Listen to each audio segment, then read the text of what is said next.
the video broke off, so I had to start anew. As I was saying, is that most of the people who are truly broken in life, like you're at rock bottom, more than likely that includes monetarily. So you're trying every step of the way just to get by the next day. And what you truly need, if you could, in that moment when you are completely broke and broken inside, if you could, you would reach out to help yourself, get yourself therapy, get yourself healing, heal your body through means of the medical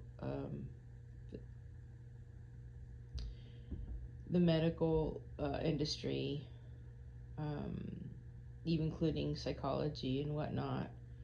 Um, if you could, you would. But what if you can't? What if you don't have those means accessible to you? What next? How do you get the healing you need when you have nothing external from you to lean on? Before today, I used to think that that was the worst torture ever. God, I need healing. I need healing. I need help. I need to be able to go see a therapist. I need to be able to go to a medical facility and get free health care. I need to be able to go get a massage. I need to be able to go get new clothes instead of living in these rags. All of those things are necessary for sure. But what I didn't realize was until I stopped the need of everything else external from me to be able to lift myself up, I was missing the first steps. I was actually missing. It was if I wanted to jump from never going to school, being a toddler, I wanted to jump to high school. And that's simply just not how it works. I think I've come to the realization and the epiphany that, no, let me rephrase that. I have just come to the epiphany that you can't go from toddlerhood to teenagehood in one single jump. Not in this physical form that you are living in. So even though your soul is eternal and vast and expansive and infinite, you still have to learn how to work within the vessel you're walking in. So what that means is, and I'll get back to where I used to think that it was much torture to, I know what I need, but universe, God, why are you not giving it to me when I'm asking for what I need? And when I realized just today that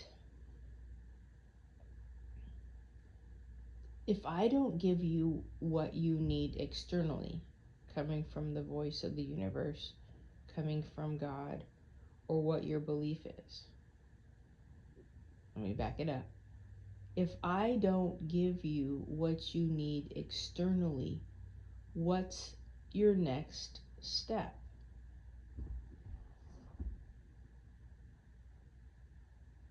Sometimes God has to strip you not only of everything external from you, your home, your work, your bank account, everything that you know to keep you afloat. And he's always, always, always trying to lead you back to yourself before beginning of healing can begin. So basically, when you don't get what you ask for, it's still a blessing. And you think to yourself, what more can I take, God? Everything external from me is being stripped from me. There's still a lot more stripping to do. Because if everything external from you is being stripped and you have no access to anything else, and you're like, I am at a loss, and God, why are you forsaking me? It's only a stage of the healing. It's not the end game. The next step is to realize, okay, if I'm going to survive, what is the next option I have? The only next option you have is to either trust in the guidance, trust in yourself, trust in what you're listening to, or nothing. That's the only way out, is to trust in you. And the only way out to trust in yourself is to trust in God, and that you have to separate yourself so far from the world itself that it's only just you and God and the universe, the matrix, whatever it is you want to call it.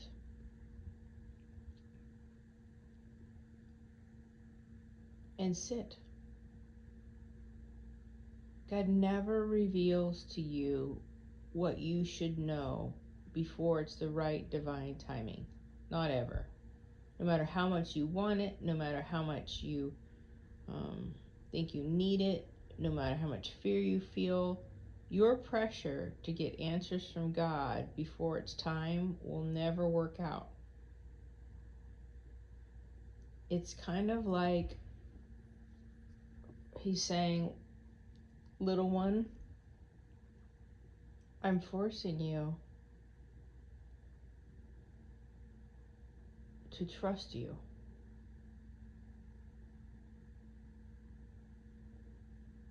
That's where it all begins. You have to trust in what you're hearing. You have to trust in yourself. And until you trust in yourself and what you're hearing, and you bring the connection with God when there's nothing else around for you, you bring that connection with God closer to you.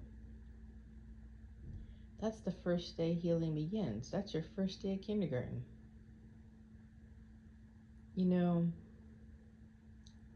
I realized that in order for God to bless me, I had to get to the point where I stripped myself of everything around me and only left room for me and God to be in the same room. I had to stop caring about everything outside of myself to solve it, because once I realized that it was in my control to strip everything out from me that was a distraction, that wasn't of me, it was only then I could receive the word of God, the word of the universe. It was only then I could see the algorithm of the matrix, or whatever you want to call it. I mean, that was only then I could see it. And until you can get to the place where you stop fearing, because there's really nothing else. I mean, if you get to the place where you're stripped of everything that you have externally, you don't have anything left, there's no physical objects that you own, no home you live in, and that's the extreme. You can never help yourself until you stop looking outside yourself for answers. And that's the realization that I came to today. When I have more knowledge for you to give, when I hear what I'm supposed to hear from God, I'll post the part 3. But until then, I think it's important to sit with the fact that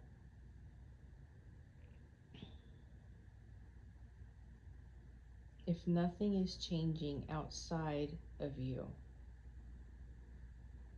then you have to strip away more to get to the inside of you before things on the external from you will change.